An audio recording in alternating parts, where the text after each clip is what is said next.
begin recording. Okay, we're so happy to welcome you. We have with us today Devin Browne for his session called How Do You Say Queer in Your Target Language? And this is happening here at PSMLA's first ever virtual conference. My name is Megan Flinchball, and I'll be co-hosting today along with Edith Gay. This session is being recorded, as you now know.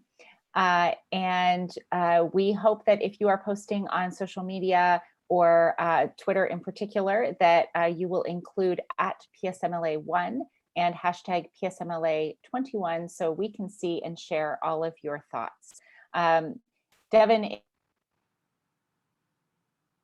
Oh, I'm sorry, you froze. And he has his email address at the end so that you can contact him.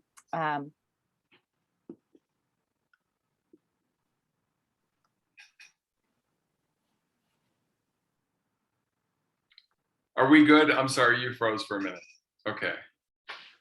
All right, hi everyone. My name is Devin Browne, and I'm going to talk to you a little bit about ways that we can support LGBTQ students in world language classrooms, and we're going to talk about vocabulary. We'll do like a vocab lesson, and we'll talk all about this stuff mostly through the words of my students and the words and actions of my students who have put together a presentation that they use for students in their schools, but we'll talk about that in a minute.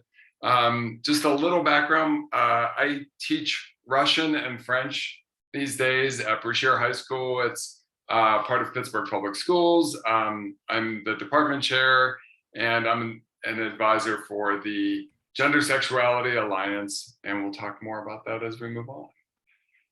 During the presentation today, if you ever have any questions, feel free to just unmute and speak up or put your hand up, but I have a hard time seeing hands and stuff because I'm on this tiny little computer that my husband gave me, but it's more reliable. So if you have a question, just like unmute, speak up. We're a small enough group, we can do that.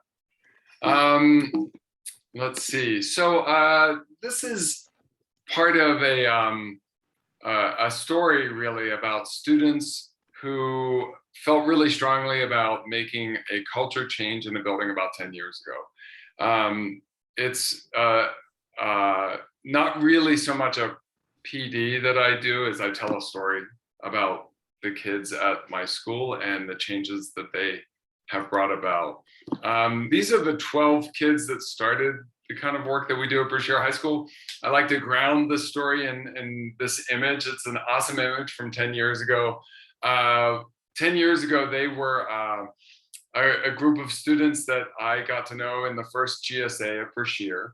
But before we go into the details of that, we'll come back to this picture in a minute. I kind of want you to know a little bit more about Brashear High School so you know what we're talking about. Brashear High School in Pittsburgh is one of the largest and certainly the most diverse schools in Pittsburgh Public Schools. The vast majority of our students are growing up in poverty. We are rich in terms of diversity with regard to race and ethnicity. We are linguistically diverse.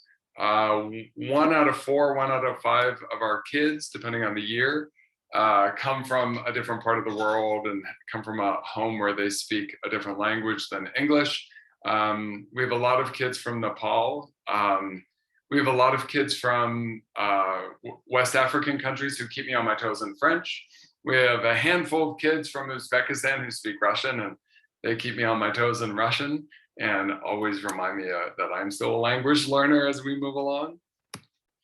We are religiously diverse. We have a mostly conservative Christian Muslim population. That's the majority of our students, Christian and Muslim, with a sprinkling of Hindu, Buddhists, and non-believers in the building as well. So that's the context where these 12 kids, the Dirty Dozen, the original 12, we call them different things, 10 years ago, they all signed up for something. At the time, we called it an advisory period. It was sort of like a once a week, they carved out a couple minutes from every other class, and they created, they inserted an extra period in the day once a week, and it was called advisory. And I was asked if I would take on The GSA advisory. The advisories had themes back then. I said yes, thinking that no one would sign up in a school like Brashear. No one would sign up for a GSA advisory, and I was wrong. These are the 12 kids that signed up for it. They were all seniors. They were all sort of like comfortable with themselves. Some of them were LGBTQ, a lot of them were straight allies. But the big thing was, and remember, this is 10 years ago, they wanted to make a change. They wanted to make things different in our school. And they had all of these ideas that they wanted to execute. And I was like, okay, well, and remember, this is a decade ago. And one of their big ideas was they were like, okay, Mr. Browne, like we should have an assembly for all of the ninth graders, bring them all, all 350, 400 of them, and we'll do ninth grade presentations on gay stuff. And I was like, no, that will never happen. But we did do some brainstorming and we did a variation of this. We talked to my principals about, at the time there was a class at Brashear called Promise Prep. It was sort of like a freshman orientation class and all ninth graders had to take it. So we focused on those, and our principal and the teacher of that class at the time was supportive of it. And I said, okay, we can put together a presentation. So the kids put together the presentation that I'm about to show you. And it's ridiculous. Like, it's all rainbows and unicorns and stuff. And I would like you to sort of like play along. Now, these days, we don't do it in Promise Prep. We do it in the Health 1 classes. That freshman studies type class has gone away. But for the past 7 or 8 years, we've been doing it in all Health 1 classes. And the health and phys ed teachers at my school have been immensely supportive of these actions. And they help us do these presentations. And so I'm going to show it to you. And like, as soon as you see these screens, you can tell, like, these are the slides that my students made. So this is the Brashear GSA presentation, and it is interactive. At some point, I'm going to ask you to sort of help me out with some of this. They introduce themselves as the Gender Sexuality Alliance, and they point out that they're not here just for LGBTQIA plus kids. They're here for kids who are perceived to be LGBTQIA plus, as well as English language learners and students with disabilities. And so they start out, as they organize in the beginning of each health class, they give each kid a half sheet of paper. It's like a warm up, and it has a bunch of acronyms on it. So what I'm going to do is I'm just going to put the acronyms up, and you can tell me what they mean. And if you don't know what they mean, that's okay. We'll talk about them. But this is where I'd like you to just like unmute and speak up, or you could also put it in the chat, which I can't see. So someone else can tell me if anything's in the chat. But anyway, so GSA, what's GSA? And you can Gender Sexuality Alliance. Right. Sometimes, historically, we talked about it as the Gay Straight Alliance, and that's what a lot of people have at their school. That's what Katie says. So good. I found the chat. Woo. Okay. Next is LGBT. What's it mean? We'll see who can type really fast. Lesbian, gay, bisexual, transgender. Right. And like, my students like to point out that like there's no ED at the end of transgender. No one waves a magic wand and poof, someone is transgendered. There's no ED at the end. So we talk about like that person's that's a trans student or a transgender boy or a transgender girl, or just using the simple word trans is acceptable as well. What about the Q at the end of LGBTQ? This is sort of like the acronym that's used a lot these days. Questioning. Can be questioning, could also be queer.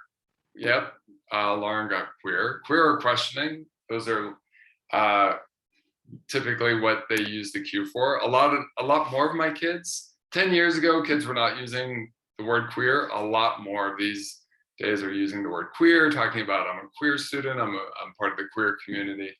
And that's something that for me personally, as a gay man, like I've adopted that as well. As a gay man who who sometimes gets frustrated with all of these extra initials like LGBTQIA plus. So what's the I and the A stand for in this?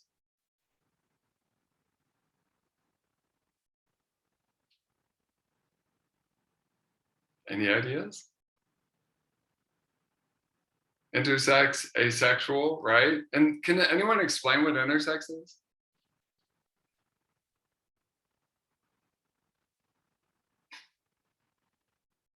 Intersex, I threw a definition up there. I mean, there's lots of ways to explain intersex, but it's an umbrella term for a variety of conditions, biological conditions that sort of fall outside of what we consider traditional definitions of male and female. Intersex conditions are biologically based.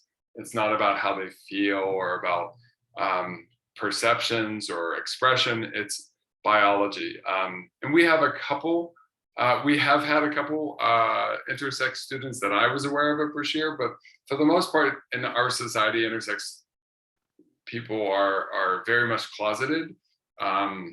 Historically, they've just, they've not been well supported in our country. Historically, what have we called intersex people before? Transvestites? Not transvestites, but hermaphrodites. Okay. Hermaphrodites, which has fallen out of favor. It's not considered politically correct anymore to use the word hermaphrodite, but intersex is it's also, like I said, a general word, an umbrella term that is used for a variety of conditions. So back in the day, intersex babies were usually assigned a gender, a sex at birth by a doctor. They would usually have some sort of surgery to, correct their biological sex. What we have learned over decades and decades is that tends to be extremely harmful. And so the movement these days is to allow intersex babies to grow up as their authentic selves. And if they choose at some point to have some sort of surgery as a young adult, they may do that. And A can be asexual, aromantic, agender. All right. What about NB? This is like the big one these days, sometimes written out as NB. Non-binary. Anyone want to talk about what non-binary is?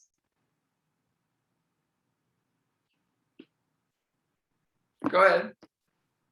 Either identifying outside of the gender binary of woman or man, or identifying as, it could be gender queer. It's kind of an umbrella term, so gender queer, etc.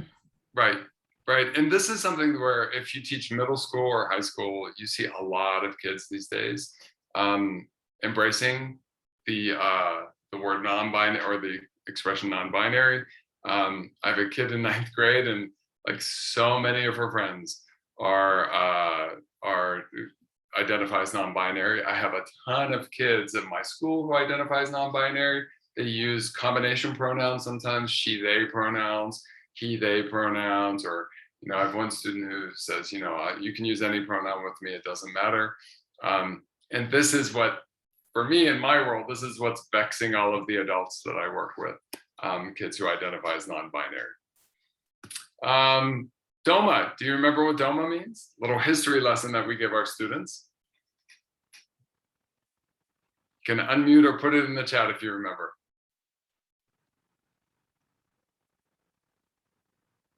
All right, I'll give it to you. Defense of Marriage Act. This was the law that made same-sex marriage illegal back in the day, that was struck down in the Supreme Court. My husband and I could get married, but we've been doing these presentations for 10 years now, and there was a point where we were doing these presentations and my husband and I weren't married because legally we weren't allowed to. Okay, what about FADA? Anyone know what FADA is?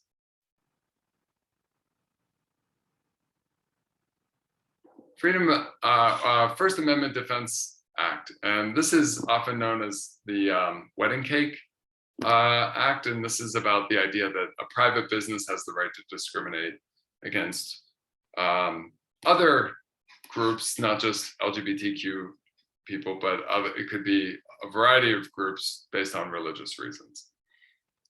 Oops. Next one. Oh, I think my PowerPoint just popped up the answer. DADT, don't ask, don't tell. This is the idea that this was the law that kept gay people out of the military back in the day. And then at a certain point, trans soldiers were able to serve openly, and then they weren't. And then that sort of went away. And then we said it could end up in the courts, but right now it's looking okay. So fingers crossed, trans students. And I have a couple of former students who are trans and who are in the military who have had a tumultuous 6 or 7 years now. Okay, other terms that you might hear, and of course on my screen, this is blocked. Cisgender is someone, it's the opposite of transgender. It's someone who identifies with the gender that they were assigned at birth. There's also terms like pansexual, which is a term that, a way to identify that many of my students embrace today also, being attracted to someone regardless of their sexual orientation or gender identity. One of my students likes to tell people that she likes people for their hearts, not their parts, whatever. Ally, of course, is someone who is a straight or cisgender peer or supporter. Sometimes you hear a lot about advocates and accomplices these days. Then we go through this silly game, and I'm just going to go through it kind of fast. This is, the kids wanted a way to break the ice with what might be an awkward kind of moment with other 14 and 15-year-olds in the room. So they came up with this game called Guess the Gay. They play Guess the Gay twice. They play it at the end of the presentation where they invite the kids in the health class to guess their orientation or gender identity. It sounds ridiculous, but these are kids who feel really empowered by this. They love to play this game. But that's at the end of the presentation, and I'm not going to do it because I'm gay, so you don't have to guess. But they play this Guess the Gay celebrity edition to lighten the mood a little bit.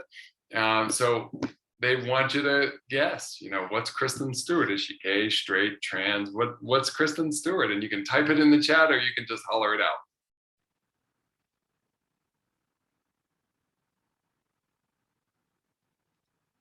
Yeah, Kristen Stewart's gay. What about Janelle Monáe? I love Janelle Monáe. Phenomenal performer, great actor. You can take a guess. It's okay to be wrong. Janelle Monáe identifies as pansexual. Let's see, what about Chris Cluey, Brendan Iyambadejo, and Lamar Woodley? And these all come from a certain era of football a few years ago.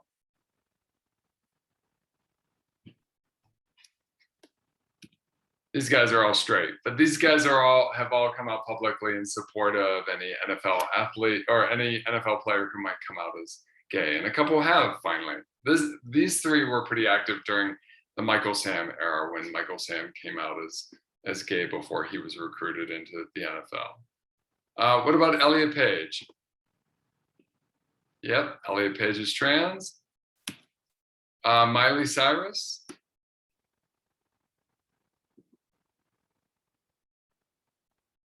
Miley Cyrus sort of popularized the term pansexual about 6 years ago, and had me and a security guard over in a corner looking at our phones because all of our students were talking about Miley Cyrus saying she was pansexual, and we didn't know what the heck they were talking about. Jason Collins, he's one of the only openly gay NBA players. Lady Gaga, any guesses? Lady Gaga typically identifies as bisexual. Laverne Cox.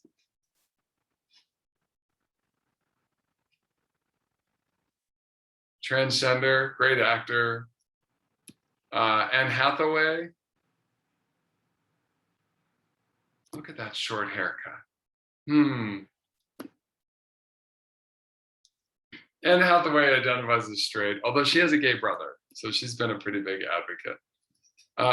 Lil Nas X, like, he's like Lil Nas X, he's gay, although sometimes he says he's queer. Lil Nas X is like my favorite right now. He's doing things that gay hip hop artists have never done before. So he's someone to really keep an eye on. Angelina Jolie. Yeah. So Katie, you remember back in the day when she was first on the scene, like 20 years ago. She made all sorts of news because she was bisexual. She dated women back then. Frank Ocean, he's also bisexual, and Mark Bingham, he was on the flight that went down in the middle of Pennsylvania during 9/11. He was a gay rugby player. I'm just going to move through these real quickly. Although I'm going to answer Bonnie's question. She says, "What's the difference between gay and queer?" And that's a really good question. As someone that like identifies more often as a queer person, I think queer is a more umbrella term. I think gay is very specific about being attracted to someone of the same gender as you, but queer is a little bit more of a like an umbrella term for the LGBTQ community. But it's a comfort level, like how you feel most comfortable identifying. And for me personally, like I often refer to our queer students at our school, or we need to make sure we're supporting the queer community around our in the neighborhood. But some people feel really comfortable using queer just as a word, and that might be a way to be open that as sexual orientation might evolve for someone, that maybe they are actually bisexual, or maybe they're gay, and maybe that might evolve over time. Does that make sense, Bonnie?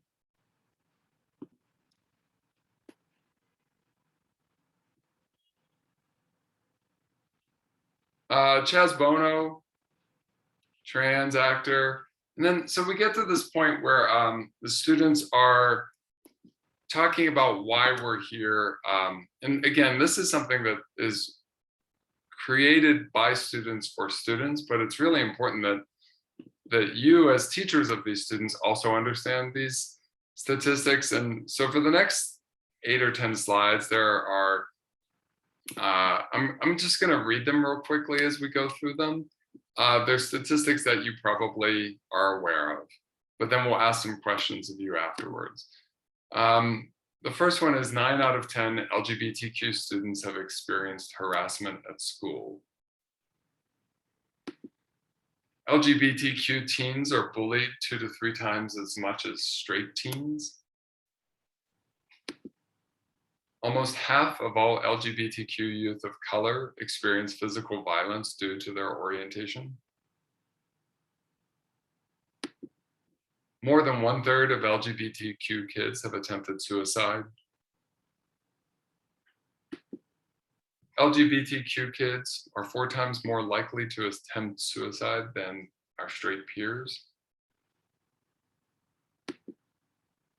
More than 50% of transgender kids attempt suicide. 1 in 10 transgender individuals experience violence at the hands of family members. LGBTQ youth whose families reject them are 8 times more likely to attempt suicide than those whose families accept them. So we do this with the students, and it's after that kind of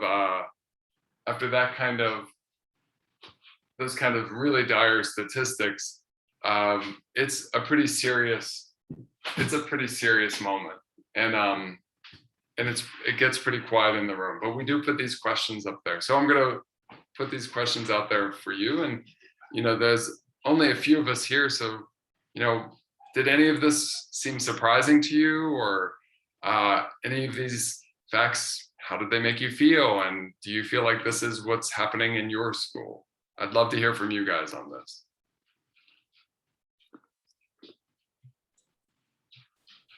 I'm not surprised that they get bullied more than straight students, because I'm confident that straight students are uncomfortable with people who are not like them. So I'm not surprised they're bullied more, but the suicide attempts and the violence, those are really upsetting, shocking. Thank you. I was gonna kind of say the same thing. Like, so I'm taking a class on Generation Z right now, and so we actually just finished like the class on like mental health and like the fact like the social media and the effect that that has on mental health, and the suicide rates are staggering among teenagers. Like, I shouldn't have read that chapter in public because I was just a hot mess. But like it makes me so sad, and it makes me really angry too, because like I have kids in my room that like, and so I'm like very openly an ally, I guess you could say. Like everything in my I have so many like rainbow things in my room. Like I like have bumper stickers on my car. Like my best friend is gay, and she came out like as we were exiting high school, and like it was rough for her. And so like I'm very vocal about like that's just not like, I don't know, I can't curse on here, so I won't, but it's just not right. And like I am loud and kind of annoying about it in my classes. And so I don't know, but like I see like, well, we have a really strong Gay Straight Alliance group at my school, and you know, I think they have a really good presence and a really great sponsor at our school that I hope that, you know, I don't know if like being closer to the city, like it's a little easier to be a little bit more progressive as a whole. But I know that they catch flack for being different. Mm-hmm. Thank you. Anyone else have anything they want to share? Hi. Hi. Hi, I teach at Kutztown University, and once a semester, as a matter of fact, we got an email today warning us that a special interest group, I forget how it's termed, will be coming to campus to demonstrate. And usually these are groups that are spewing hatred, and a lot of faculty have gotten together and they will create these umbrella barriers. They'll go out and open their umbrellas to shield because a lot of our queer students, I've had students walk into my classroom sobbing because they felt like they were being personally assaulted. Yeah. And so they will hold open their umbrellas to create this barrier. And, you know, even at the college level, still having to deal with this. And one thing that I think has finally been solved, but I've had quite a few transgender students. And one thing that always I found so, I'll call it demeaning, is that, you know, the student will reach out to me and say, please, this is my name. But when you go to type in that student's name, it's the name that they were given at birth. And so this student, in other words, it's like the student has to, I don't have to tell anyone that I am a cisgender woman. I have to tell you that.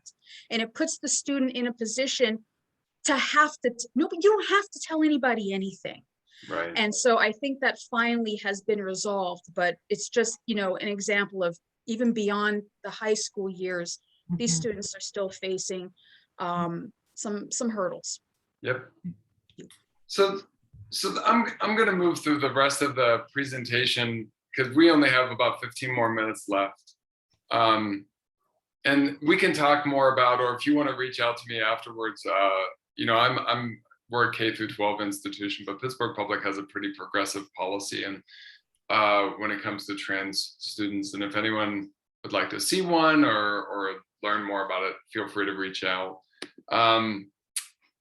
The rest of the presentation talks about some of the things that people on here just mentioned about being active and visible and the importance of allies. So these are ways that the GSA tries to sort of amplify the voices of themselves, their students. They do these events. They just did National Coming Out Day, where students and teachers, some teachers or adults in the building also participated. They posted a selfie and they said, you know, I'm a proud member of the queer community at Brashear, or whatever they wanted to write. They do Solidarity Week in October and November, and that's about straight and cisgender allies doing what you guys are talking about, you know, standing up. This was from last year. We did selfie posts online, and we got a lot of participation from adults, security administrators. We do Trans Awareness Week. We set up a table in the cafeteria for all the lunches so that students can understand better the experience of transgender kids at our school. Many of you, I'm sure, are aware of Day of Silence. That's a pretty popular event that a lot of schools do across the country, usually in April. In Pittsburgh, we have Pride Prom. Usually it's hosted by the Warhol Museum. They can throw a party. It's a good time. But this goes back to like I think the 80s and 90s. Pride Prom sort of originated out of this idea that, you know, there were schools where you couldn't go to the prom with your same-sex date. So you went to these Pride Proms that were organized by, you know, a local mental health organization or a local queer organization. These days it's a party. It's like 300 kids and it's a good time. It sells out every year and it's free, but it sells out. Pittsburgh Public these days and Brashear marches in the Pride parades in Pittsburgh. So these are things that we do in our school to sort of raise awareness of this, to let straight and cisgender kids know that there are queer kids at this school and it's okay. And, you know, there are lots of people who support them. I'm moving now away from the presentation that the kids do, because it's back to the white background. That's me.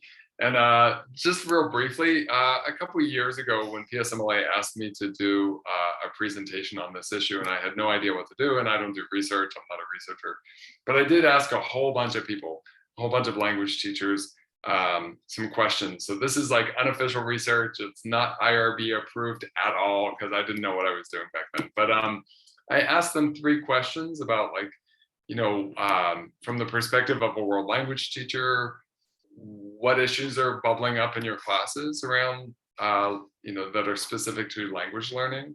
The second question was, like, as an educator, just in general, you know, what are your concerns? And then finally, what are some suggestions for other teachers to better support queer students? The first question was about what to do as a language teacher. And their responses, I just threw them all into one of those like word cloud maker things. And so it's kind of interesting. You can see what words, these were narratives, and the bigger the word, the more often it was used. And things like family and agreement and adjectives and gender are obviously pulled out a lot. French is pulled out a lot. We in the French teaching profession have some issues, I guess. But these were some of the takeaways that came up, that people were concerned about, like, how to personalize language with regard to you know, same-sex parents that are sometimes there. You know, my husband and I were parents in the district when our kid was, well, our kid is still in the district. People were concerned about how to deal with gender in terms of adjectives, no queer representation in books, how to avoid misgendering students in the target language when similar parallel language doesn't always exist. They were talk about problem themes like family and marriage and dating, and there were all sorts of concerns from the greater community. The next question was, like, what are your concerns as an educator in general? And this was the result of that I'm going to just real quickly jump into. But it basically came down to bullying, not being sure about how to address questions around gender. Someone used this term straight assumptions, which I thought was interesting, that we have sort of this bias that we assume students are straight and cisgender. And also around questions about how to support kids who do come out to you. The third question was suggestions for other teachers, and this is sort of what it came out with. And I kind of like the fact that students is so big and large, because that means it was used a lot. It was really student-centered discussions that people were having. They want language teachers to remember that diversity is not always obvious, that we shouldn't make assumptions, that we need more training, that there are concrete ways to make a school and a classroom a more safe space. And then that there were concerns about a lack of policies to support queer and trans students. So from that, talking with my language colleagues and such, here are some things that we talk about, ways to deal with some of these issues. I'm just going to go through these real briefly. These are ways to acknowledge that there are non-traditional, also queer people in the classroom or in the world. This is a link to the way I introduce family vocabulary in Russian. Moя семья means my family. And the first thing I do is I introduce, pictures of my husband and our daughter, which they've seen before. They know that I'm gay. By the time we get to the family unit, we've already talked about it. But I really try to just sort of normalize it and be like, here's my kid. She plays roller derby. And, here's me and my husband when we were young and cute and we went to the Pride or the March on Washington a million years ago. And so we go through that and we talk about, I just make it like a no big deal kind of thing. And honestly, by the time we get to that, my students already know. When we get to adjectives, we go through family thing. We talk about eye color. I make sure that I use diverse images of diverse people. But then, and I know that unless any of you know some Russian, we get to this part with aunts and uncles. Right around here where it says my aunt is a lesbian, and there's Wanda Sykes, the best lesbian in the world, and my uncle is gay, and there's what's his name, Don, I forget his name, from CNN, also a pretty cool gay dude. So I include that in all of because kids should know how to say those things, just like they need to know how to say, someone has a disability or someone has long hair or, green eyes. Students want us to make sure that, we use representation in our approach. If you're teaching French and you teach a poem by Rimbaud, it's really hard not to acknowledge that, he had this tumultuous, scandalous affair with a much older man back in the day when he was only 17. If I do Tchaikovsky music in class, I always mention that, Tchaikovsky had this lover who inspired a lot of his work. And, the Spanish teacher down the hall from me does this big unit on Frida Kahlo and always mentions her bisexuality and why that was important in a lot of her artwork. You can also team up with other world language clubs, or you could bring together world language clubs and GSAs so that, you're showing allyship by helping to promote the work that the GSA is doing. Also, and this goes to what someone was saying earlier about making it personal. Someone was talking about their best friend being gay, and if you have a GBF, a gay best friend, or someone who's queer in your life, and if you can talk about it like it's no big deal, and you say, I went to my brother's wedding and he married his husband, they've been together for so long, normalizing that kind of conversation is really important. And this is a really personal thing. I realize coming out is always a really personal issue, but we know there's all sorts of research that our queer kids really, really need queer adults in their lives. They need good role models. So if you are part of the LGBTQ community and you can let people know that safely, it really is good for kids, for all kids. Not just LGBTQ kids. It's good to send that message to be that normal person in in your school who is openly gay or openly trans, and queer kids see it, but also straight kids see it, and they all learn, and it creates a better atmosphere for everyone. Lastly, around trans kids, especially for like gender expansive kids, non-binary kids, it's okay to ask them which pronouns that you would like or that they would like you to use. You know, I always tell people, like, you know, don't debate them if they, them is the preferred pronoun. Just roll with it. You know, it might be a little bit of a challenge for you in your head, but keep that to yourself and work on it on your own. They don't need to know that it's hard for you. They probably know anyway. They've probably had dozens of adults already tell them that it's hard. So don't be that 13th adult to tell them, they, them is really hard for me to get my head around. Yeah, we can all work on that. Ask them about the level of outness. Like, can you refer to them in with their preferred pronouns in front of the class or their preferred name? What about when you call home? A lot of kids are out at school, but not at home. And I will say that with our younger kids who are oftentimes changing names, sometimes more than once or twice a year, shifting pronouns, to be patient with them, because, you know, so many adults are not. So don't be that impatient adult with them. Be the one that takes a breath in that moment and just says, okay, you know, let me scratch out the second name that you wanted me to use and put in the third one, and that's okay. And you can come and you can like vent to me about it or vent to your colleagues. But you know, those kids, sometimes they're trying to figure themselves out, and this is part of the process, and they just need more adults to help them through that and be supportive. Lastly, if you misgender a student, just say, oops, sorry, and move on. So I'd like to end this presentation with the 12 students who really started this story. Like I said, I like to ground this story in the picture that of these kids 10 years ago. I had no idea the kind of ripple effect that these 12 kids would have. And I'm certain that in front of you every day is one kid or two kids or 10 kids or 12 kids who will do something in life to make a big difference in the world or in their school or in the district. And you can be a part of supporting that effort just by being supportive as their world language teacher. And that's really it. Thank you so much. Any questions? Thank you so much.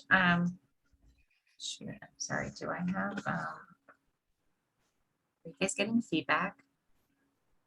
You're okay on this end. Okay, great. Well, then I'll just go with it. So wanted to thank you, Devin, for your presentation. You are wonderful as always.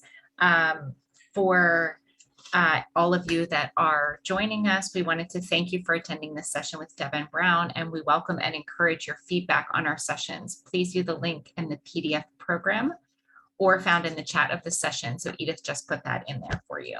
The recording of this session will be available to conference registrants after the event.